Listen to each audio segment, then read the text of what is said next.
พร้อมด้วยปฏิสัมภิทาส่วนคนที่ทำบาปหนักเช่นฆ่าพ่อฆ่าแม่ฆ่าพระอรหันต์ทำร้ายพระพุทธเจ้า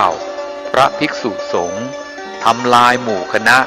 ให้แตกแยกกันทำลายเจดีย์สถานและคนที่ตระหนี่ทีเหนียวไม่รู้จักทำบุญให้ทาน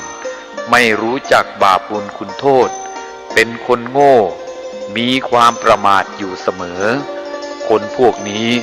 จะไม่มีโอกาสได้พบศาสนาของข้าพเจ้าแล้วพระองค์จะลงไปตรัสรู้เป็นพระพุทธเจ้าเมื่อไหร่เล่ามหาบพิตรอีกไม่นานหรอกพระคุณเจ้าเมื่อครบถ้วน5,000 ปีสิ้นศาสนาของพระพุทธโคดมแล้ว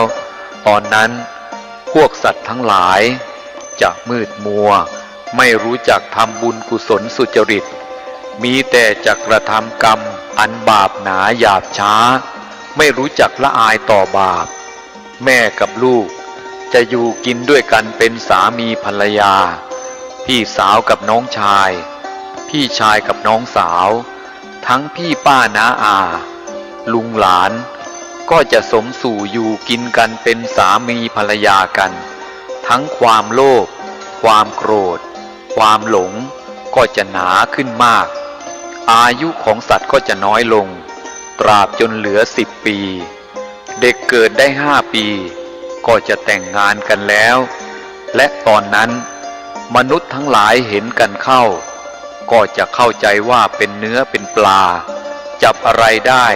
เป็นต้นว่าท่อนไม้ผุก็จะกลับกลายเป็นอาวุธหอกดาบไปแล้วจะไล่ทิ่มแทงกันล้มตายลงเป็นอันมากผลที่จะประมาณได้ฝ่ายพวกคนที่มีสติปัญญานั้นรู้ว่าถึงวันนั้นคืนนั้นจะเกิดมิคสัญญีฆ่าฟันกันและวุ่นวายหนักหนาคนที่ดีมีวิชาก็จะไปซ่อนเร้นอยู่ตามซอกห้วยซอกเขาครั้นมนุษย์พวกบ้าดีเดือดทั้งหลายฆ่าฟันกันตายหมดแล้วคนพวกนั้นก็จะพากันออกจากที่ซ่อนครั้นมาพบปะกันเข้าก็จะพากันสวมกอดซึ่งกันและกันต่างหันหน้าเข้าปรึกษากันว่าความฉิบหายที่เกิดแก่พวกเราในครั้งนี้ก็เพราะผู้คนประมาทก่อแต่บาปกรรมหยาบช้าแต่นี้ไปเบื้องหน้าเราจงอุตส่าห์กระทำความดีเว้นเสียจากฆ่าสัตว์ประหัตประหารกันและกันลักขโมยของกันผิดผัวผิดเมียกันพูดเท็จและดื่มสุราเมรัยงดเว้นเสียจากการพูดคำหยาบพูดส่อเสียดพูดเพ้อเจ้อเว้นจากความโลภความโกรธความเห็นผิดจากทำนองคลองธรรมเมื่อคนมีสติปัญญาปรึกษากันดังนั้นแล้วก็ตั้งหน้าบำเพ็ญกุศลมีให้ทานรักษาศีลเป็นต้นคนพวกนั้นครั้นมีลูกก็มีอายุได้3 ปีต่อมามีหลานก็จะมีอายุมากขึ้นไป5 ปีและเจริญขึ้นโดยลำดับตราบเท่าอายุของมนุษย์เจริญขึ้นได้อสงไขยหนึ่งแล้วความแก่และความตายก็มิได้บังเกิดมีคราวนั้นคนทั้งหลายก็กลับประมาทอีกเมื่อเกิดความประมาทขึ้นอายุของพวกเขาก็เสื่อมถอยลงมาเหลือเพียง80,000 ปีตอนนั้นฝนจะตกทุกๆ15 วันและส่วนมากมักจะตกตอนใกล้รุ่งทำให้มวลมนุษย์มีความชุ่มชื่นเจริญใจและพื้นดินอุดมสมบูรณ์แม่น้ำลำคลองมีกระแสน้ำไหลขึ้นข้างหนึ่งไหลลงข้างหนึ่งเต็มเปี่ยมเพียบฝั่งไม่พร่องไม่ล้นอยู่อย่างนั้นเสมอดอกไม้ต่างชนิดผลิดอกบานสะพรั่งตลอดกาลบ้านเรือนจะปลูกอยู่ใกล้ๆกันพอไก่บินถึงปราศจากโจรผู้ร้ายบริบูรณ์ด้วยน้ำและข้าวปลาอาหาร ผัวเมียจะไม่รู้จักทะเลาะวิวาทกัน ผู้ชายไม่ต้องทำไร่นาค้าขายผู้หญิงก็ไม่ต้องทอหูกปั่นฝ้ายผ้าที่จะนุ่งห่มก็ล้วนแต่เป็นของทิพย์อำมาตย์ข้าราชการจะตั้งอยู่ในสุจริตธรรมไม่เบียดเบียนอาณาประชาราษฎรให้เดือดร้อนพระมหากษัตริย์ก็จะไม่มีความกริ้วโกรธถือโทษลงพระราชอาญามีพระทัยรักใคร่กรุณาแก่ประชาชนพวกสัตว์ที่เป็นศัตรูกันทั้งหลายเช่นกากับนกเขาแมวกับหนูงูกับพังพรหมีกับไม้สาค้อก็จะแผ่เผื่อเมตตาจิตต่อกันเลิกเป็นคู่เวรคู่กรรมกันต่อไปเครื่องใช้สอยมีสมบูรณ์ทุกอย่างแผ่นดินก็จะราบเรียบเป็นหน้ากลองไม่มีหลักตอเสี้ยนหนามคนทั้งหลายมีรูปร่างสวยงามเหมือนกันหมดไม่มีคนใบ้คนบ้าหูหนวกตาบอดง่อยเปลี้ยเสียขาเลยทุกคนปราศจากโรคภัยเบียดเบียนเห็นกันเข้าก็มีไมตรีรักใคร่กันในครั้งนั้นชายจะมีภรรยารักคนเดียวสตรีก็จะมีสามีคนเดียวไม่มีการล่วงประเวณีกันและคนในยุคนั้นจะมีความผาสุกสมบูรณ์มากไม่ต้องทำมาหากินใช้สอยแต่เครื่องทิพย์มีกิจอยู่แต่จะนั่งนอนฟังเสียงอันเป็นทิพย์ไพเราะยิ่งหนักหนาทุกคนล้วนมีสมบัติเหมือนกันหมดไม่มีคนกำพร้าอนาถาไม่มีคนเข็นใจไร้ทรัพย์จะได้วิวาทแข่งแย่งชิงเอาบ้านเอาเรือนไร่นาของกันและกันนั้นไม่มีเลยและยุคนั้นพืชข้าวกล้าเพียงเม็ดเดียวถ้าตกลงเหนือแผ่นดินแล้วก็งอกขึ้นเป็นต้นเป็นลำเป็นปล้องเป็นหน่อและเป็นกอใหญ่ๆออกไปได้100 เท่าพันทวีทั้งหมดที่เป็นดังนี้ก็เพราะข้าพเจ้าได้สั่งสมบารมีไว้มากในศาสนาของข้าพเจ้าไม่มีคนบ้าใบ้เพราะข้าพเจ้าไม่เคยพูดเท็จล่อลวงคนอื่นไม่มีคนตาบอดเพราะข้าพเจ้ามองสมณะผู้มีศีลและยาจกทั้งหลายด้วยในตาที่เต็มไปด้วยความรักใคร่สงสารไม่มีคนง่อยเปลี้ยเพราะในเวลาทำบุญให้ทานข้าพเจ้าจะยืดตัวตรงเสมอไม่มีคนเจ็บไข้ได้ป่วยเพราะข้าพเจ้าเคยถวายยาเป็นทานไม่มีมารผจญเพราะข้าพเจ้าไม่เคยทำให้สัตว์ตกใจในศาสนาของข้าพเจ้ามีแต่คนรูปร่างงดงามเพราะข้าพเจ้าให้สิ่งของที่รักเป็นทานแก่สมณะพราหมณ์และยาจกวณิพกเสมอคนในศาสนาของข้าพเจ้าได้ไปสวรรค์ทุกคนเพราะข้าพเจ้าเคยให้ช้างม้าราชรถยวดยานพาหนะเป็นทานในศาสนาของข้าพเจ้าแผ่นดินราบเรียบเสมอกันหมดเพราะข้าพเจ้าแผ่เมตตาจิตไปยังสัตว์ทั้งหลายเสมอคนในศาสนาของข้าพเจ้ามั่นคงสมบูรณ์ด้วยความสุขเพราะข้าพเจ้าให้ทานแก่ยากจนขอทานด้วยทรัพย์สิ่งของเงินทองตามที่เขาปรารถนาโดยทั่วถึงข้าแต่พระคุณเจ้าข้าพเจ้าบำเพ็ญบารมีมาช้านานถึง16 อสงไขยแสนกับบารมี10 ทัศนั้นข้าพเจ้าได้บำเพ็ญมาอย่างพร้อมมูลแล้วข้าพเจ้าจะลงไปเกิดในโลกมนุษย์ตรัสรู้เป็นพระพุทธเจ้าเพื่อโปรดสัตว์ทั้งหลายโดยจะเกิดในตระกูลพราหมณ์มหาศาลบริบูรณ์ด้วยสมบัติพระบิดานั้นทรงพระนามว่าสุพรหมพราหมณ์เป็นปุโรหิตของพระเจ้าสังฆจักรภัตราธิราชพระชนนีนามว่านางปมวดีพราหมณีอัค ครสาวกของข้าพเจ้าเบื้องขวานามว่าพระอโศกเถระเบื้องซ้ายนามว่าพระสุพมมเถระอัครสาวิกาเบื้องขวานามว่าปทุมาเถรีเบื้องซ้ายนามว่าสุมนาเถรีอุบาสกพุทธอุปถากนามว่าสุทัตตคหบดีคนหนึ่งนามว่าสังคหบดีคนหนึ่งอุบาสิกาพุทธอุปถากนามว่ายะสปะวดีอุบาสิกาคนหนึ่งนามว่าสังฆอุบาสิกาคนหนึ่งไม้กากระทิงจะเป็นไม้ที่ตรัสรู้ขนาดลำต้นจากพื้นขึ้นไปถึงคาคบ120 ศอกจากคาคบขึ้นไปถึงยอด120 ศอกมีกิ่งใหญ่4 กิ่งทอดออกไปในทิศทั้ง4ยาวได้กิ่งละ120 ศอกรวม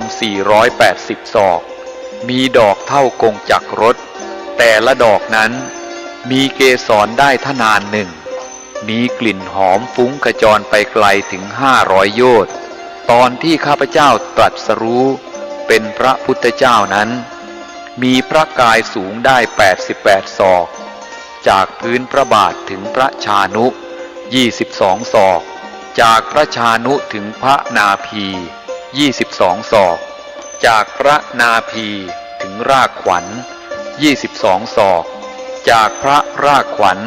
ถึงพระอุณหิต22 ศอกพระชนมายุได้ 80,000 ปีศาสนาของข้าพเจ้ายืนยาวถึง 8,000 ปีฝ่ายพระมาลัยเมื่อได้ฟังพระศรีอานบรรยายอย่างยืดยาวเช่นนั้นก็ถามต่อไปอีกว่ามหาบพิตรเท่าที่พระองค์ทรงเล่ามาอาตมายังกำหนดไม่ได้เลยว่าพระองค์จะลงไปโปรดมนุษย์เมื่อใด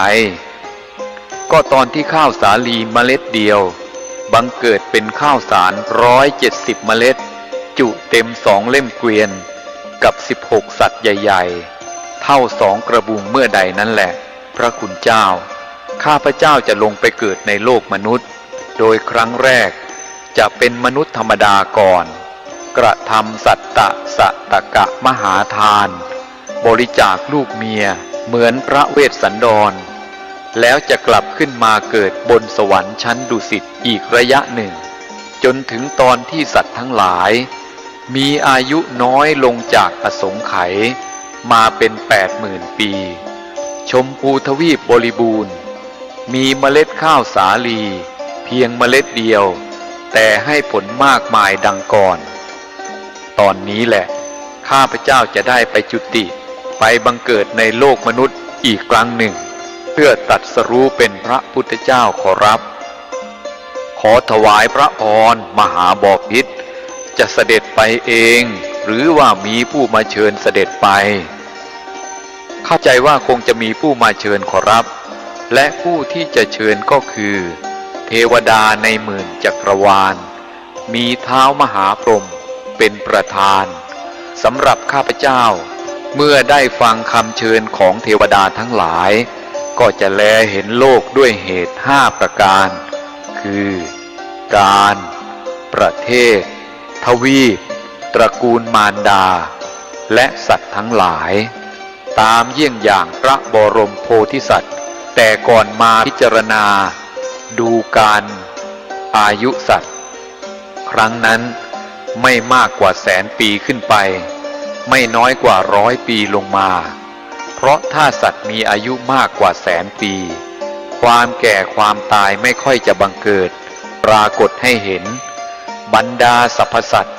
ฟังธรรมเทศนาแล้วไม่เห็นสังขารเป็นอนิจจังทุกขังอนัตตาก็จะไม่เชื่อถือพระธรรมมรรคผลก็จะไม่บังเกิดขึ้นและพระธรรมเทศนาก็จะไร้ประโยชน์อีกประการหนึ่งถ้าอายุสัตว์น้อยกว่า100 ปีลงมาก็หาเป็นการสมควรที่พระพุทธเจ้าจะลงไปตรัสรู้ไม่เพราะสรรพสัตว์พวกนี้จะมีกิเลสหนากล้านักจะรับโอวาท หรือเชื่อถือแต่เพียงต่อหน้าเท่านั้นพอลับหลังก็ลืมโอวาทสั่งสอนเสียรับศีลไปประเดี๋ยวเดียวก็ทิ้งเสียไม่ปิดอะไรกับรอยขีดในน้ำดังนั้นเวลาที่เหมาะสำหรับการลงไปตรัสรู้ของพระพุทธเจ้าก็คือในระหว่างแสนปีลงมา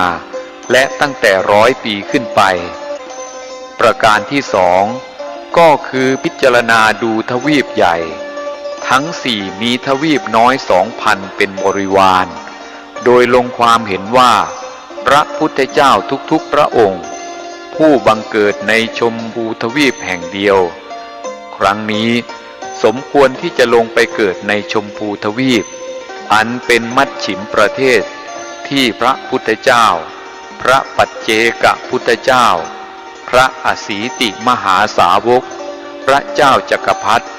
และชนผู้มีบุญญาธิการมากมักบังเกิดเป็นส่วนมากประการที่สามพิจารณาประเทศครั้งนั้นกรุงพาราณสีมีชื่อว่ามันทารนครกว้างใหญ่12 โยชน์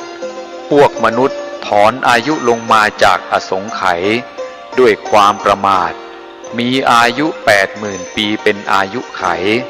กรุงมันทารนครนั้นเปลี่ยนชื่อใหม่เป็นเกตุมบดีนครบริบูรณ์ด้วยวัตถุสิ่งของทั้งปวงสมควรที่จะบังเกิดในกรุงเกตุมบดีนครนี้ประการที่สี่พิจารณาถึงตระกูลอันสมควรว่าประเพณีสมเด็จพระพุทธเจ้าทั้งหลายย่อมบังเกิดในตระกูลซึ่งโลกนับถือคือตระกูลกษัตริย์ตระกูลพราหมณ์ตอนนั้นโลกนับถือตระกูลพราหมณ์ว่าประเสริฐสมควรที่จะลงไปบังเกิดในตระกูลพราหมณ์ซึ่งเป็นปุโรหิตผู้ใหญ่ของพระเจ้าสังฆจักรและประการสุดท้ายพิจารณาดูว่าสุพรหมพราหมณ์สมควรจะเป็นบิดานางพรามณีชื่อว่าดีภรรยาแห่งสุพรหมพราหมณ์นั้นสมควรจะเป็นมารดารวมเป็น5 ประการด้วยกันขอรับพระคุณเจ้าแล้วนางผู้เป็นคู่บารมีของมหาบพิตรล่ะชื่ออะไรและพระกุมารองค์ไหนจะได้เป็นพระโอรสของพระองค์ข้าแต่พระคุณเจ้านางอนุลาเทวีเป็นคู่สร้างบารมีของข้าพเจ้าซึ่งจะได้เป็นอัครมเหสีนามว่านางจันทมุขีเจ้าสาลีราชโอรสของพระเจ้าอภัยทุตคามินีจะได้เป็นโอรสมีนามว่าพรหมวดีกุมารขอรับตอนที่พระองค์จะเสด็จออกผนวดพระองค์เห็นบุพนิมิตประการใดหรือไม่และกระทำบำเพ็ญเพียรมากน้อยเท่าใดมหาบพิตรข้าพเจ้าจะเห็นบุพนิมิต4 ประการคือคนแก่คนเจ็บคนตายและนักบวชขอรับพระคุณเจ้าและวันนั้นปราสาทที่อยู่ของข้าพเจ้าจะลอยไปกลางอากาศเมื่อข้าพเจ้าผนวดแล้วจะบำเพ็ญเพียรประมาณ7 วันตกเย็นวันที่7จะไปนั่งที่ควงไม้กากระทิงแล้วได้ตรัสรู้เป็นพระสัมมาสัมพุทธเจ้าเมื่อพระศรีอานบรมโพธิสัตว์ได้ตรัสกับพระมาลัยมามากมายถึงตอนนี้แล้วก่อนจะจากลาจึงสั่งพระเถระว่าข้าแต่พระคุณเจ้าพระคุณเจ้ากลับไปโลกมนุษย์แล้วจงบอกแก่ชาวชมพูทวีปด้วยว่าอย่าได้สร้างเวรทั้ง5คือฆ่าสัตว์ตัดชีวิตลักขโมยข้าวของเงินทองผู้อื่นล่วงละเมิดลูกเมียผู้อื่นเจรจาโกหกหลอกลวงและเสพสุราเมรัยให้สมาทานอุโบสถศีลและเว้นจากอนันตริยกรรมทั้ง5 ประการมีฆ่าพ่อฆ่าแม่เป็นต้นแล้วก็จะได้พบศาสนาของข้าพเจ้าดังประสงค์ขอพระคุณเจ้าจงบอกเล่าให้พวกเขาทราบตามที่ข้าพเจ้าสั่งนี้ด้วยเถิดขอรับครั้นสั่งเสร็จ พระศรีอานก็ถวายนมัสการ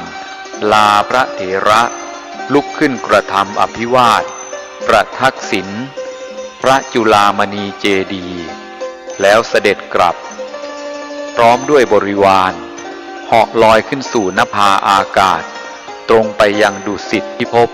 อันเป็นที่อยู่ของพระองค์โดยไม่รอช้าฝ่ายพระมาลัยมองตามพระศรีอานไปด้วยความชื่นชมในบุญบารมีจนลับตาแล้วก็หันมาถวายพระพรลาพระอินทร์แล้วถวายอภิวาทนมัสการพระจุฬามณีเจดีย์3 ครั้งจึงกลับลงสู่โลกมนุษย์ดังเดิมครั้นวันรุ่งขึ้นพระเถระได้เข้าไปบิณฑบาตในหมู่บ้านกัมโพชคามพร้อมทั้งบอกชาวบ้านทั้งมวลว่าพระศรีอานสั่งมาว่าดังนี้หากท่านปรารถนาจะพบศาสนาพระศรีอานจงตั้งใจทำบุญกุศลเพิ่มพูนบารมีให้มากๆเข้าเถิดแล้วจะได้ไปเกิดในศาสนาของพระองค์สมประสงค์ฝ่ายมหาชนชาวบ้านครั้นได้ฟังคำบอกเล่า90ของพระเถระแล้วต่างก็มีกำลังใจมุ่งมั่นในการทำบุญกุศลมากขึ้นเป็นเท่าทวีคูณและครั้นสิ้นชีพแล้วก็ไปบังเกิดบนสวรรค์